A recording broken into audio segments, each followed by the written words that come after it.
Hello, this is Jay Boatwright with Smacks Photography, a youth sports photographer out of Atlanta, Georgia, and you're listening to the Workflows Photography Podcast.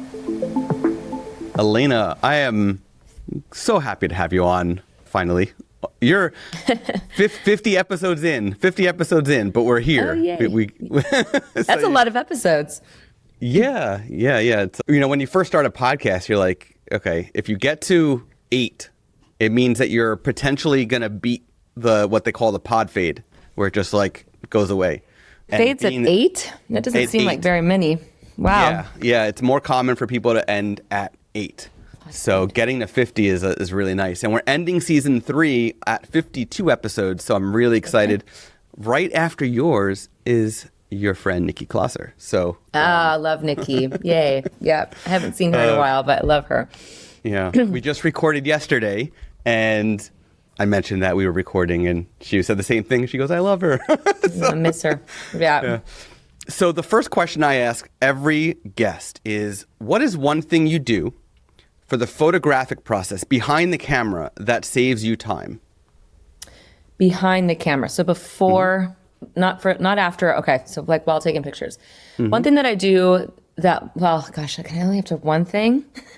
You can share more than one if you want. The one thing that I do and that I know that I do, which is going to sound so simple and not really that profound, but is that I get it right in camera because I deeply understand light.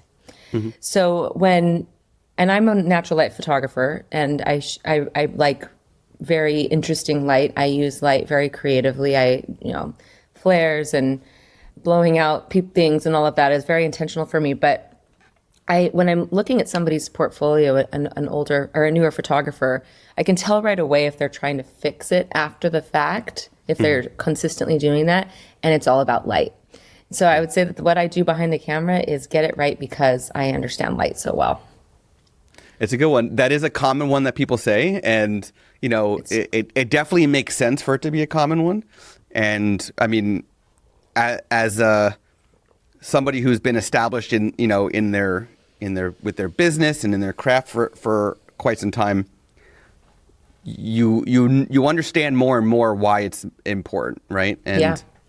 Early days, like fixing things in editing that I thought I was seeing other people fix in editing, not realizing that I had skipped a few steps, that I needed to learn more about light and more about using my camera, even though I was a couple years in. So it just takes practice. I think it's one of those, you can understand it and you can strive for perfection in it, but no one's perfect. No. It's always a learning process, and light is complex. And if you are a natural light photographer, light changes a lot. Yep. So, even on the fly, you might have to learn something new about how to adjust for a situation that might come up that's unexpected. So. Yep. Exactly.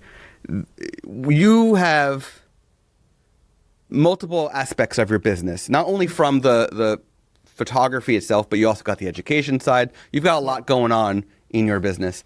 What I want to talk about specifically now is these fine art school portraits that you do, okay? Sure. What I like about them is that they're so different from the typical school portraits that you get.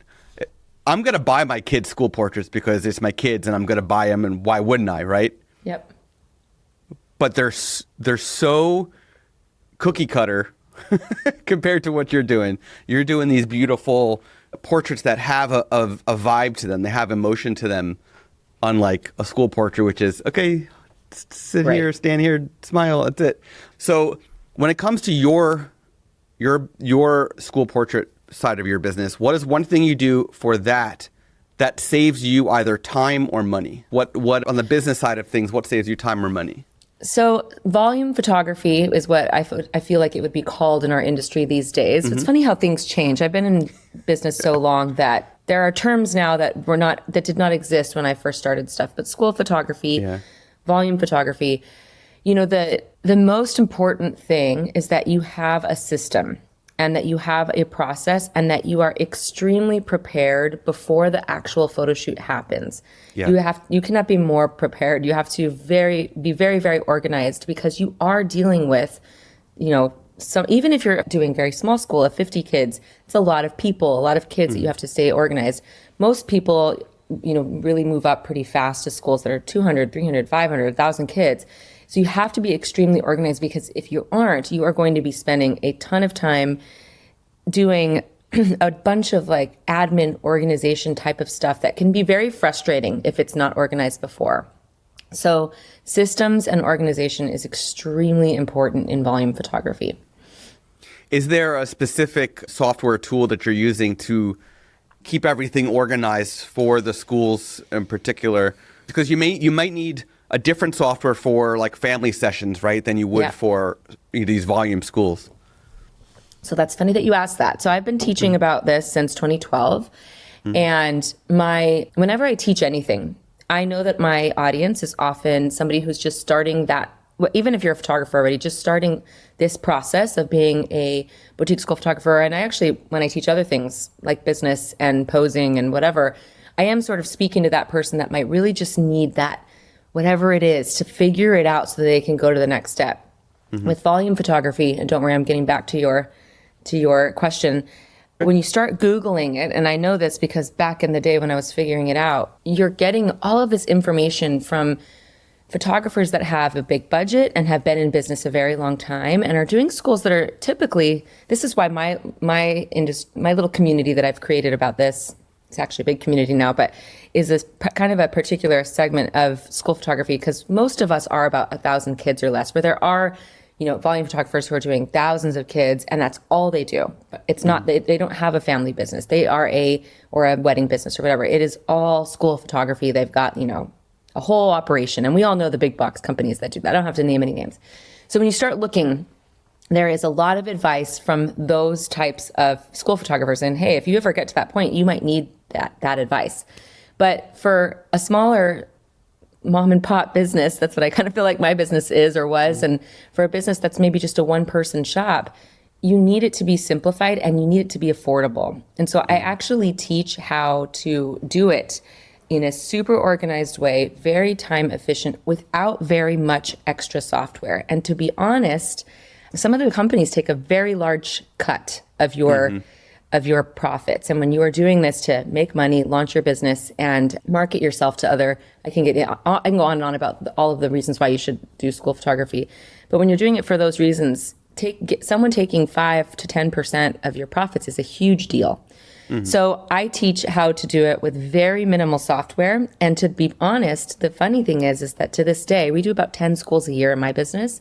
We still do it that way, even though we've tried some of the software. And I actually so the company that I can't live without and that we really do use, despite any trial of any other company, people's criticism of it, but I'm still using Shootproof for this. And again, it's just for this exact reason that we're this unicorn. We're kind of right in the middle. We're this mid-range volume cohort, and we don't need all of the millions and millions of other things that some of the other companies offer. And so if we use Shootproof, they don't take a cut from our profits. And so I have a very tried and true thousands and thousands of kids systems that we use. And so we end up getting everything onto Shootproof, and that's how we sell. And it's just the way we do it. So that's the only software in particular, other than like my web provider and, other things that we use for our like sales of school photography. Yeah. So I have to dig into this a little bit because it's so interesting. I like that, by the way. I don't like a lot of software. Like I am like I am like a very much like, I can teach you how to do this. I always say my dad would say duct tape and PVC pipe. My dad can fix anything with duct tape and PVC pipe. My dad like builds airplanes. He's an amazing man. And I always say, I can teach you to do this with duct tape. Like I am, and then later, if you have the profits in your business, then spend the money. But that's a big mistake that a lot of new business owners make. And that's why a lot of new business owners that we see right now aren't going to be here in 5 years. And they'll run out of money. There's a guy on TikTok, I don't know his name off the top of my head, but there's a guy on TikTok that solves problems around his house or in his life with pool noodles. That sounds like something your dad would do. Yeah.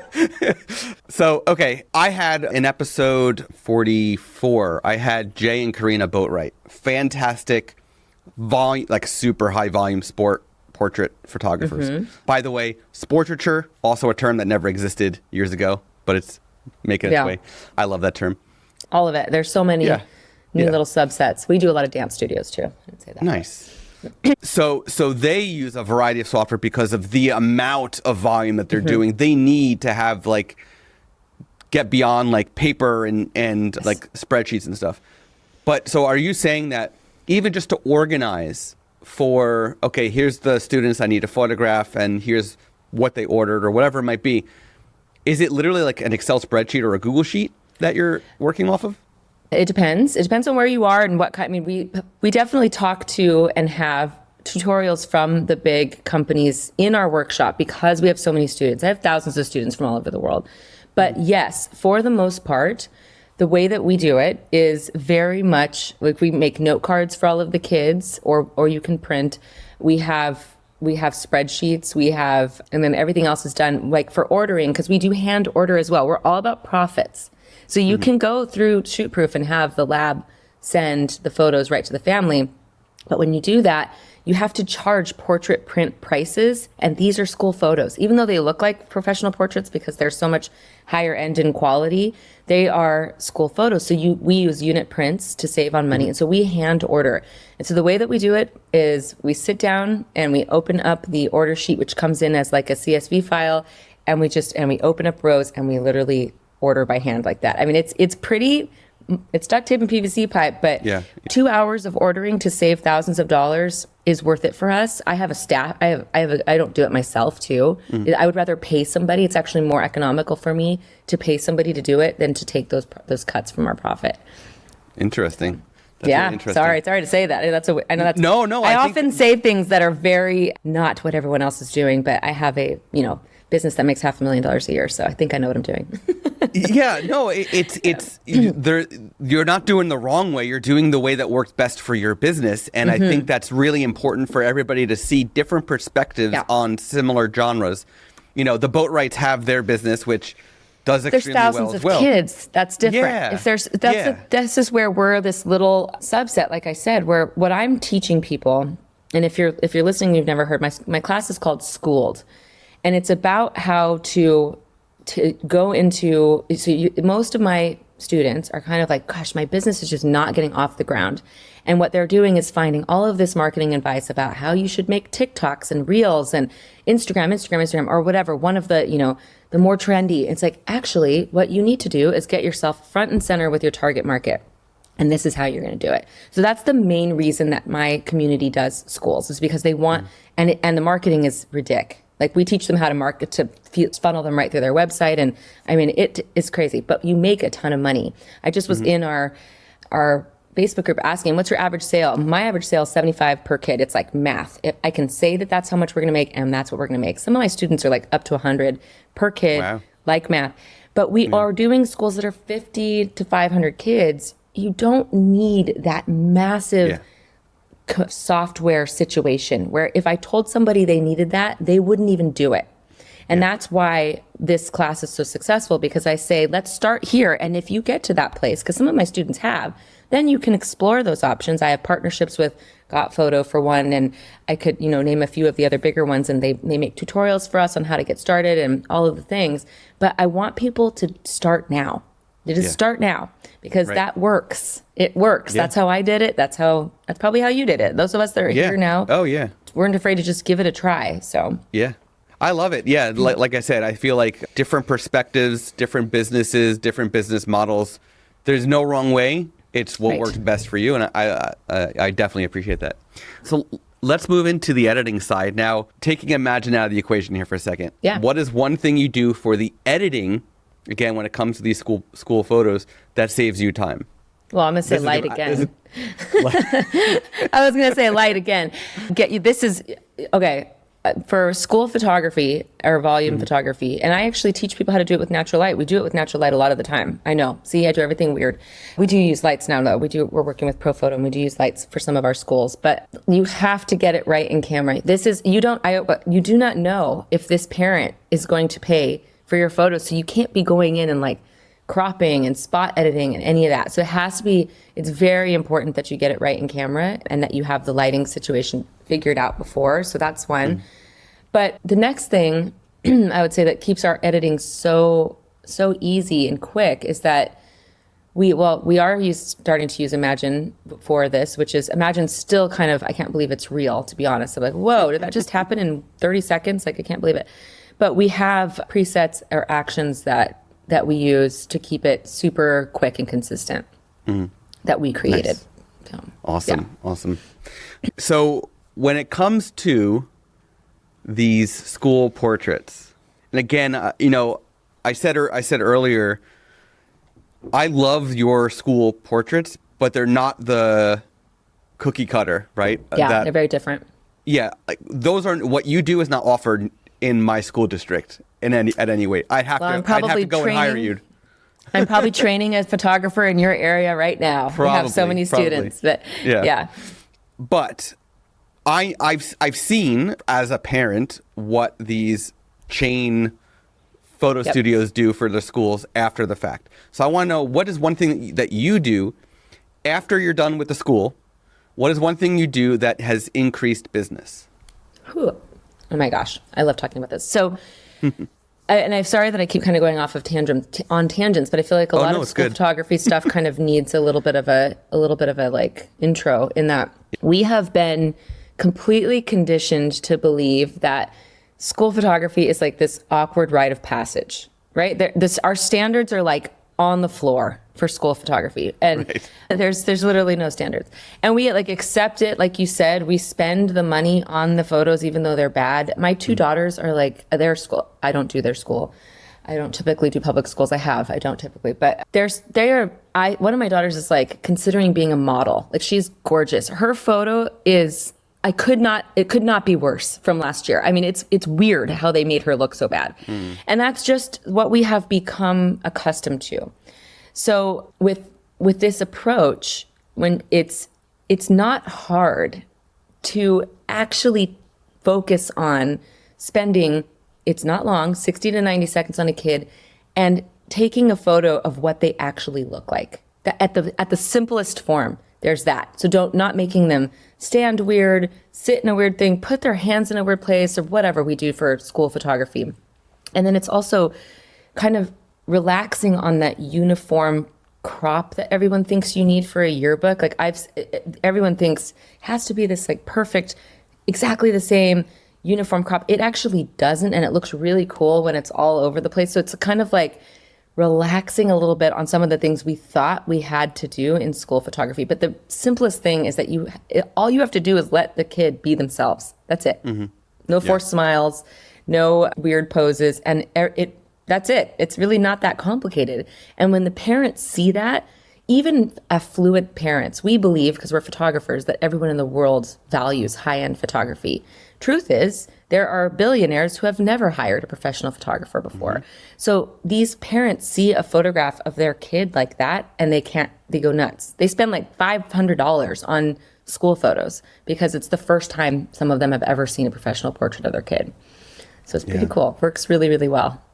Yeah, it's. And I don't even know if I answered your question correctly. I got excited about that, but well, so I think the way that you answered is basically saying, like, by doing something creative and something that's you, right? This is your style, and it's outside the box. It's not cookie cutter. That in itself is selling your school business to the parents. Yes. It's also there's so many things that we do that I teach all of us in the workshop. So many things that we do that aren't, I don't think, that astronomical. They're not that crazy, but they are so different than what we've been accustomed to. So no pre-ordering. That's one of the main not user experience, but customer experience things that we do that I think is just so appreciated by parents. You know, most schools still send you an order form before school's even started and expect you to pick a photo you haven't seen. And they're, by the way, sorry, I'm not undercutting our industry. They're overpriced. They have It's overcomplicated. Instead of like really beautifully designed collections or real prints that everyone wants, it's like, here's a 2x2 and a keychain that you're never gonna, weird stuff that it's like, why do we have to do that? Why don't we treat this like a portrait studio? So we have, normal sizes, and sorry, that just seems like pretty, like a no-brainer, but there's weirder things have happened. And it's the ordering experience is better. It's we always say we guarantee 2 to 5. So 2 to 5 individual photos of each kid. There's usually many more, especially the little kids. The little kids are silly. You know, you get lots of photos and we include them in both color and black and white. And the families, that in and of itself is just like such a better experience that they just throw their money at you. Some of my students are like brand new to business, you know, just undercharging, dragging along and then they do this and they make $5,000. And they're like, and that too, it's just like, whoa, I can make money, real money doing this. And then it just kind of snowballs from there. So it's very cool. You brought something up and it just made me think of a question. Does Shoeproof allow your customers, the parents, to build their own packages? And like, if they do this and this and this discount, now it's a bundle instead of just a print. Yep. Okay. They do. And that's actually a newer feature, and it had some kinks last year, but it's working now, and they do have that.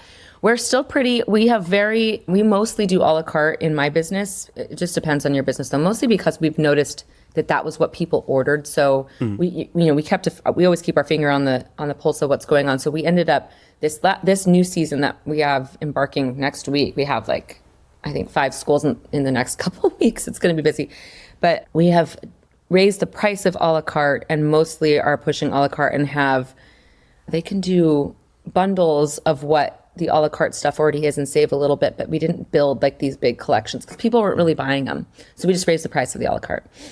Nice. Nice. Okay.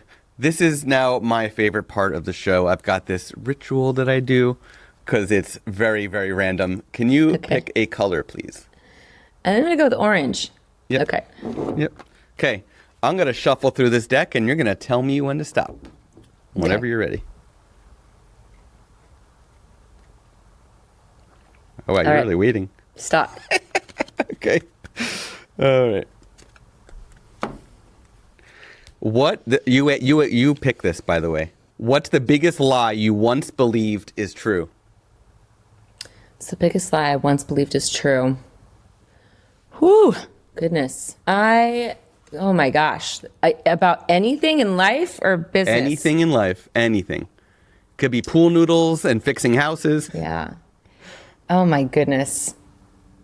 I once believed that when you committed to something, it was forever and that you were stuck, that there was no two-way doors in a commitment.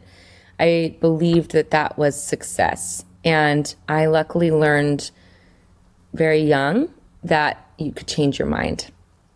And I mean this in so many different aspects of my life, but I was very much raised like, you get married, you go to school, you get that job, and that's it. You're going to do that exact thing and be with that exact person and go on that exact path for the rest of your life. And that's what success means. And I broke away from that. I was the only one sibling in my family that did that at the time. And there's 6 of us. And it was very scary. And that one breakaway of that showed me that I can change my mind anytime I want. Anytime. Yeah. Anytime I want. Nice. Yeah. I like that. Mm-hmm. Okay. So we're about to go deep here. I want you to look at your business from a 30,000 foot view down. If you can share an outline breakdown of your workflow from lead to delivery, I'm assuming that, so you're not doing public schools, you're doing charter schools and private schools, things like that? Yeah, we do. And when we say schools, we're talking about daycare centers, preschools, co-ops. This is why it's endless. This is why anyone can break into this. So you want lead to what? Gallery delivery or? Yeah. Yeah? Okay. So we have excellent search engine optimization. Almost all of our new schools have been coming from that route as of late, which I'm super proud of. We're not going to talk about marketing right now, but I think that if you're listening to this and you do not have a website with good search engine optimization, you're wasting a lot of time. So go do that. Mm-hmm.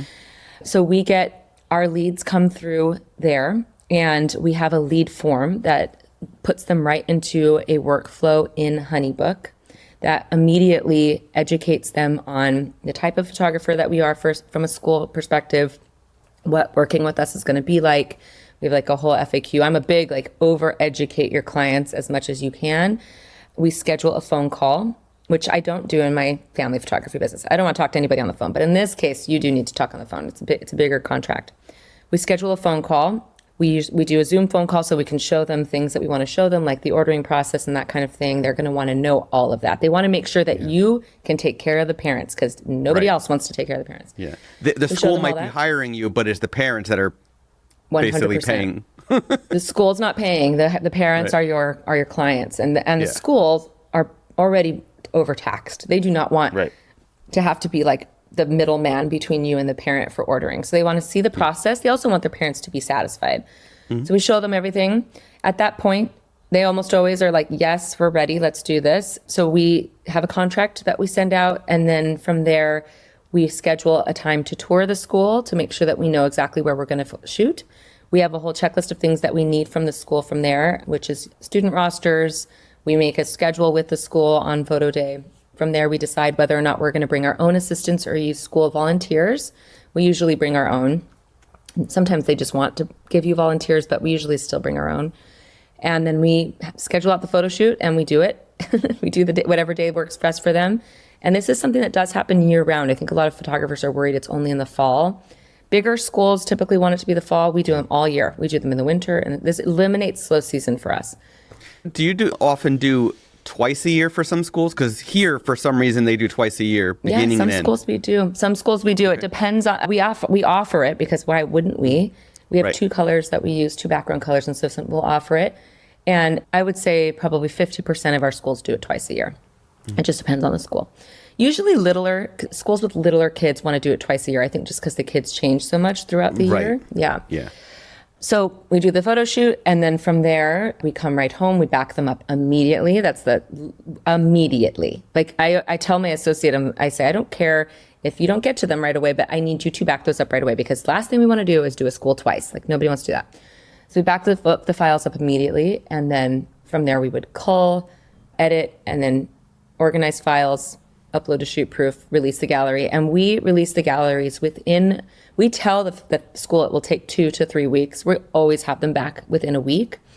I like to under promise, over deliver because in my mind, sales are higher when it's on the parent's mind still, when they're like, oh yeah, photo day just happened. If it was a month ago, they already forgot. They've moved on to the next PTA event or whatever. Right. So we try to get them turned around as fast as possible. We only leave the galleries open for 2 weeks, sometimes only one, depending on the time of year, so that we can, and then we order them all at once. We have them delivered to the house, I work from home still. I've been in business many years. I don't know why I haven't got a studio space, but I don't care. I still work from home. We have them delivered to the house, we organize, and we hand deliver them to the school.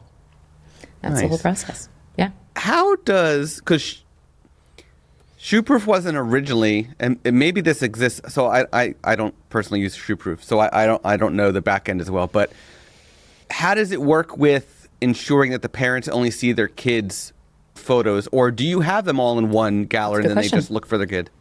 So it depends on the school, and most schools that are at this size do not care if other parents can see their kids' galleries, but there are some schools that want that. So ShootProof will automatically create password protected galleries. And when that's the case, most times actually, and probably your other volume photographers would say that these schools have a way to, if you create the right CSV file, send an email to each family with their password protected gallery automated. So the school usually deals with that if that's necessary. But 9 out of 10 times, 9.5% out of 10 times, they don't care. So how we organize it, the family can't see the entire school's gallery, but they can see their whole class. So it would be like Mrs. Wiggins' second grade, and then within that folder, every kid has their own folder. So the family doesn't have to see everybody's, but they can. And that just depends on the school. You take that on a case-by-case basis, and we work with the school on what their needs are privacy-wise. We've had schools, bigger schools, say, we don't care, but we want to allow some families to opt out. And so in the first day packet, you have kids, you know how first day packets go, like it's a disaster. I spent an entire day last week preparing my kids' packets. But anyway, I have 4 kids, so it's like, it was literally a whole day.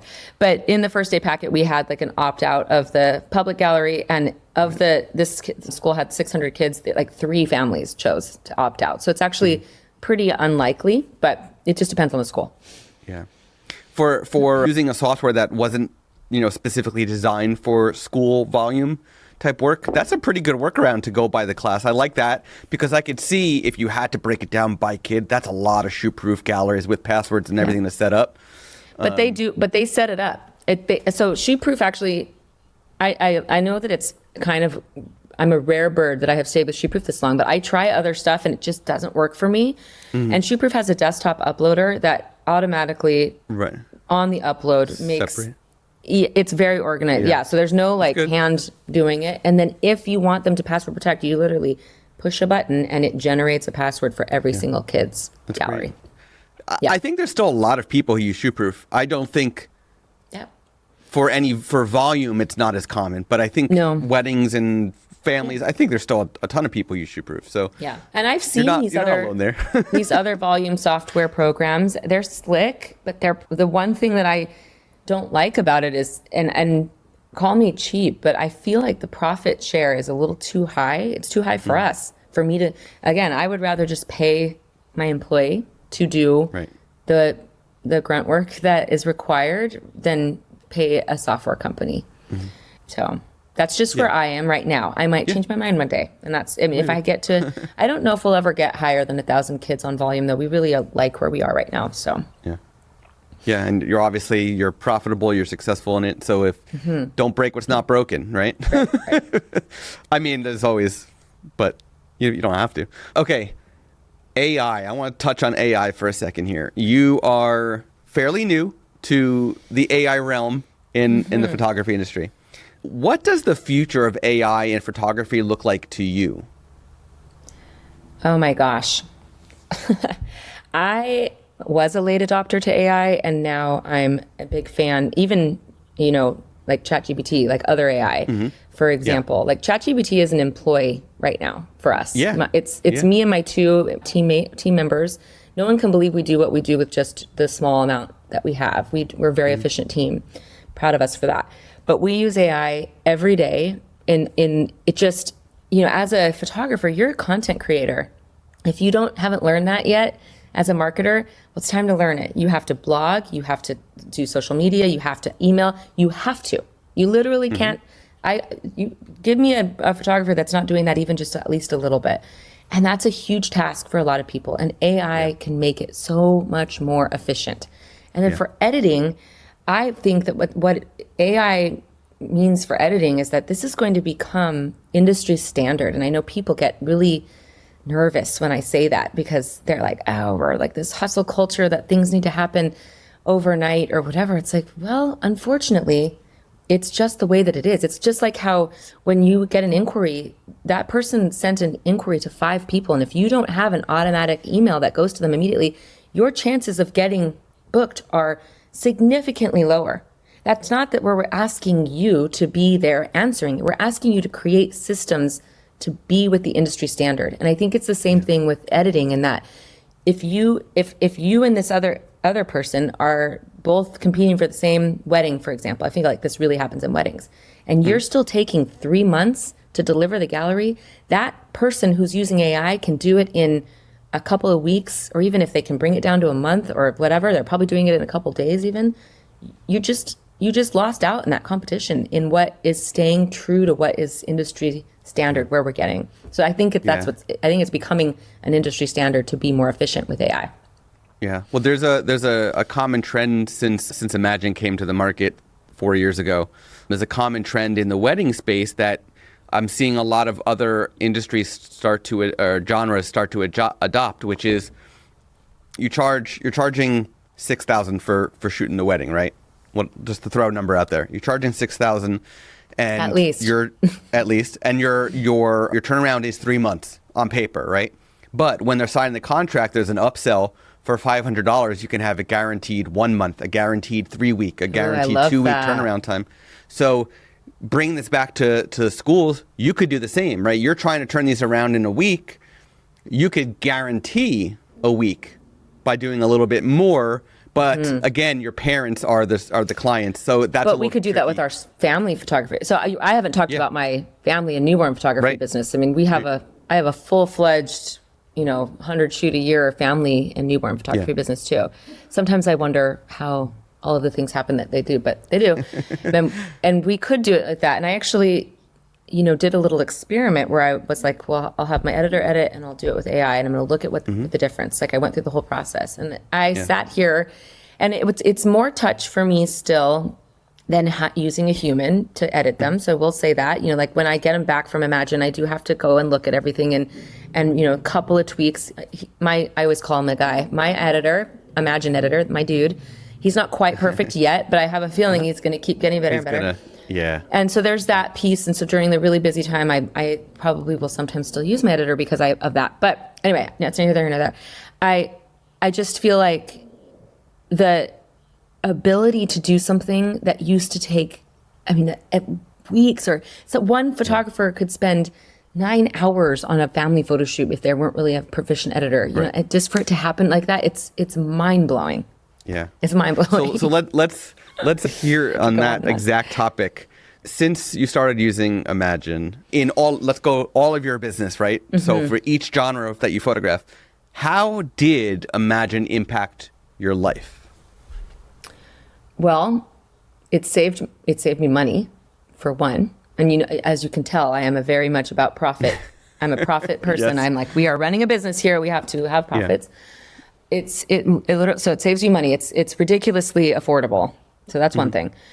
And it saved me time. I just feel like the time that it used to take if I was going to hand edit something or if I was going to edit a gallery on my own, that's hours of my life. Even though I'm a really efficient editor, one session would take me an hour or 2 hours.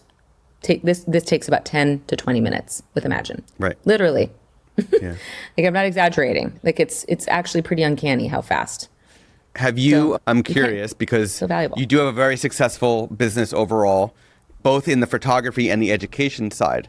Mm-hmm. Have you, with all the time that you've gotten back from editing, have you started doing things on the education side that you didn't have time for before? Or have you been going on more trips and excursions like you wanted to do or anything? Like what kind of impact has it made on that, on that side of things? I have a team, and so I wasn't doing my own editing anymore. I haven't been for like 8 years. So one of the main things that I got back is financial, because I'm not having to pay what I was paying before for editing. So that's one of the main things. Time-wise for me, I'm always in my team looking for us to be more efficient. And I'm lucky. I've gotten to a place in my business where I have very normal work hours. Don't ask me about this past week. We're about to have a launch, but for the most part, I have very normal work hours. And what this allows me to do is use my team more efficiently. So I have only 2 team members. Again, if you looked at our profits and you looked at what we were doing, it's actually kind of ridiculous that that's how many team members we have. But as I even said earlier when I was talking about schools, I am obsessed with systems and processes and simplifying and making very, very sure that somebody isn't doing something more than once, or that we both aren't touching something more than once, or that there isn't like a step that is being done that isn't necessary. And with this editing advancement, I would say it has freed us completely from the editing part of photography, especially in schools. And I had to push Rachel, my school photographer, to do it. She was like, I said, why are you still editing this gallery? Did you try? Did you do it? Did you try Imagen? She was resistant. And then she was like, oh my God. She sent me I said, see, but I had to push her. I'm like, I'm paying you hourly. I want this to be more efficient and you're going to use Imagen to do it. And she did, and it blew her mind. So it just allows us to run more smooth and more efficiently. And we really actually in my business very much every couple months, we have these documents and I look and I go through it and I say, looks like I'm going to take you off of this task. I'm going to put her on this one. What are you doing that you don't feel like you want to do anymore? We're very efficient. And so this has helped us to continue with that trend. That's great. It also makes it, looking at things on a regular basis like that and analyzing what's strengths and weaknesses and just like gut feelings and creative and burnout and all, like it's good to mix things up and allow people to explore other opportunities within your business and help here, and that's just good for the brain. I think with editing too, I think that there will be a lot of, I guess this is the Imagen podcast, so I'm sure that everyone here is curious about AI editing that's listening. I actually don't really know a huge amount about your listenership, but I think that with photographers, especially new photographers, they believe that holding on to the editing process is necessary for like their authentic voice to be infused into the photography, right? They're like, this, it's not mine. If I let someone else edit it, it's not mine. Am I cheating if I use AI? And they'll get over that, most people. And a lot of them that don't might not be here still in 5 years. When somebody tells me they're suffering from burnout, I'm like, well, okay, that it happens. We're all going to get there. This is a job. It's the best job in the world, but it's a job. It's your job to take a peek at what's going on. Where do you have to, there's two things you have to get back when you're burning out. There's time and profits. And usually first, you have to get your time back before you can get your profits back. But usually the easier thing to do when you're having that, and if you're looking at my video, I'm trying to show it. It's like this like little teeter of like burnout is always time and profit. Those are the problems. And a lot of people who are burnt out have pretty good profits or enough to live. And what you can look at first is all of your systems and processes and where can we get you some time back? And usually the first place is editing. And that's when that photographer has to say, I'm ready to let this go. I'm still an artist, even if I don't do it. Or no, I'm going to hold on to this and drown. But it's usually that. It's usually templates, systems, those things. And when you look at those things in a business, you can get somebody significant amount of time back. Then they get back up to that place where now we can start looking at their profit margin and see where we can start charging more. Can we bring in other offers? All of that. So I could go on and on. I love business. I think when it comes to the editing specifically, like that hesitance to let it go, right? To let that creativity aspect go. And you're not letting it go completely, letting it go a little bit. Once they see that, oh, it actually is me. It's just not me sitting there doing it. It's a computer doing it for me. Then I can then go in and say, oh, good. The annoying, mundane part of me staring at a screen doing the same thing for 1,000 photos is done. I can now just work on the creative parts that I love to do. So that's once they get that mindset, it's like that's the game changer right there. And it's also you have to. It's not just the creative parts. I mean, I think that a lot of photographers, you know, that I have a mastermind. I mentor a lot of photographers every year, and they're wondering what's not working, and they're not marketing themselves, and they think that posting to Instagram once or twice a week is enough. It's not. Spoiler alert! I'm just here to tell you, 15 years in, it is not. And I get it. It takes time, and if you can pull some of your time back and work on those things, you'll start to see a big change. But people have only a limited amount of time each day that they can expend. So you have to get efficient fast. Yeah, definitely. Elena, it's been so great having you on the podcast. Yeah. Where, if nobody's heard of you yet, they have now, where can listeners learn more about you, connect with you, and of course, see your incredible photography? Ah, you're so sweet, Scott. So, of course, I'm on Instagram. That's a good, fast place to find me because I share things there, and you can find all my links. So, it's Elena S Blair _photography. So, don't forget the S in there, Elena S Blair. And then my education site is elenasblair.com, and that's where you can find a ton of free resources. I have a private podcast right now. We're thinking of taking it live, but lots and lots of free information on family, newborn, school photography, and the business side of photography. I'm very obsessed with people actually being profitable. And then my photography website is elenasblairphotography.com, and that's where you can just see examples of my style and my work. Yeah. Just to throw a little third-party testimonial into Elena's mastermind, a good friend of mine was getting into photography. It's in her family, so she always had photography in her blood, and she was starting her business, family portraits predominantly, and she took Elena's mastermind, and her business since then has like skyrocketed and is doing extremely well. And you know who I'm talking about, but it's pretty cool. You know, when you start something like that, we made our businesses up, all of us, right? We just made it up. And when I started, I thought, is this actually repeatable? Am I really going to be able to systemize this and share it? And now I've worked with 8 different groups, and I mean, it's so fun to see these people just, thriving, leaving jobs big jobs, like leaving a job as a doctor, leaving a job as a pharmacist, because they're now making more money as a photographer. And I'm not saying that's for everybody, but it's just very cool. It's very, very cool to help people in that way. So Yep. I know there's enough business for all of us. I 100% know it in my heart. So I love helping people with that side. Definitely. Awesome. Thank you again for joining me. It's been a lot of fun chatting.